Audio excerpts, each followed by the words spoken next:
And hey, if you're tuning in, you found the Marcus Aurelius Philosopher channel. This is where we look at how ancient wisdom really still clicks with modern life. Absolutely. It's amazing how relevant this stuff still is. Totally. So today we're diving into something really powerful and practical from Marcus Aurelius himself. You know, the Roman emperor, big Stoic figure. How serious dealing with, well, running an empire, all that external chaos. Exactly. But he knew the real fight, the enduring one, wasn't out there, it was inside. So we're unpacking his idea. Your mind is a fortress. Marcus Aurelius built it like this. And what's so profound, I think, is that focus on internal control. It's core Stoicism, right?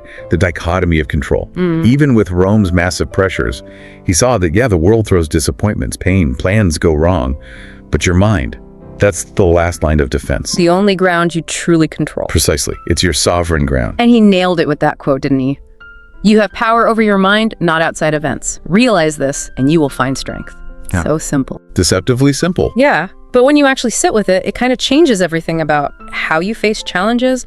So what does embracing that power look like, practically speaking? Well, it really means shifting your focus. Stop worrying so much about what you can't control, you know, the weather, what other people think, big world events. Right. And focus instead on what you can. Your judgments, how you react, your own character, and honestly, that frees up so much mental energy. Okay, I get that. So if your mind is this fortress, how do you actually, build it? Our sources, drawing on Stoic practice, give us sort of three main strategies. 3 core steps for fortification. Yeah. First one, the foundation. Guard the gate. And this isn't just a nice metaphor. It's like a daily thing. A discipline. Right. Not every thought, not every little flicker of emotion gets VIP access to your head. When fear or anger or even just some unhelpful desire shows up. Knocks on the door. Yeah, knocks on the door. The Stoic move is to pause. Don't just let it flood in. Ask yourself, is this actually helping me think clearly? Does it line up with my reason, my values? And if the answer's no, It stays out. Doesn't get past the gate. You deny it entry. Or maybe even better, you reframe it somehow. that filtering is just, it's absolutely crucial. Because that's how you stop the inner chaos before it even takes root, you know? So it's proactive, not just reacting when things feel overwhelming. Exactly. Like, say, anger knocks. Instead of just letting it barge in, you might stop and ask, okay, what external thing am I maybe misinterpreting here? What part of this is actually in my control? Ah, so it's about questioning the thought itself. Yes. Systematically challenging them before they settle in. It's basically what modern cognitive behavioral therapy does too, right? That makes sense. It's about awareness, isn't it? But how do you stop it taking root beyond just saying no? Is it just willpower? It's more like awareness without judgment. You see the thought, you recognize it, okay, that's just the thought, an impulse. Yeah. But you consciously choose not to grab onto it. Like watching clouds. Exactly like watching clouds pass by.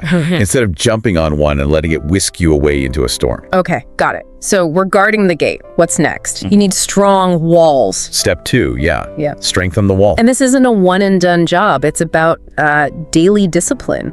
The sources talk about reading, reflection, even simple breathing exercises. Consistent practice. Yeah, and I love this analogy they use.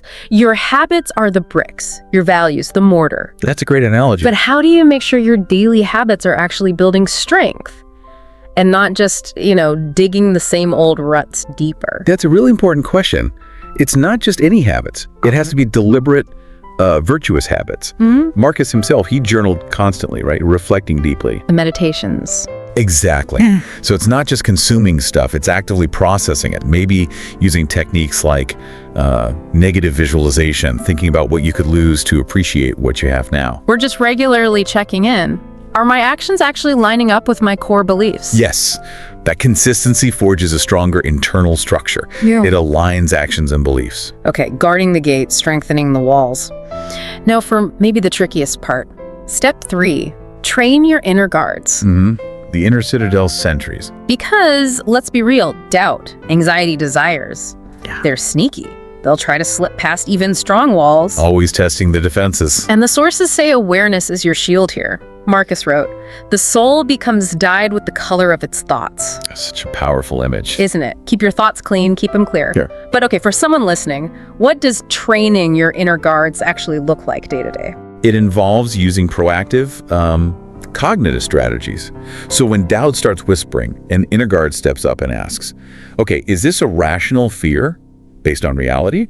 Or is it just an old, unhelpful thought pattern popping up again? So you challenge it directly. Systematically. Yeah. Like a general assessing intelligence reports, is this info accurate? Is it helpful? Does it align with my purpose, my values? It's that constant internal vigilance. And that leads to self-mastery. Absolutely. Understanding that what we let color our minds literally shapes our reality, our whole way of being. Wow. Okay, so when you do this, when you put in the work to guard the gate, strengthen the walls, train the guards, what happens? Your mind becomes, well, unshakable. Unshakable. Not like cold or cut off, though. No, not at all. Oh. It's about being calm, centered, but still alive. Yeah. Purposeful. It's what Marcus achieved, right? Not because he was emperor, but because he was human, facing immense pressure, and he found that inner peace. He found his fortress. And he left us another powerful truth. A strong mind is better than a strong body and far harder to build. Ooh, yeah, that hits home. It really highlights the value, but also the challenge, doesn't it? It suggests this internal work is maybe the most important thing you can possibly do. It's a lifelong project. Definitely something to think about. So, as we wrap up this deep dive, here's maybe a final thought for you to mull over. The biggest battles aren't always loud. Often they're silent. Right. They're won in silence, in reflection, in mastering yourself. That fortress isn't built overnight. It's brick by brick, habit by habit, thought by thought. Keep exploring this wisdom, see how it fits your life today.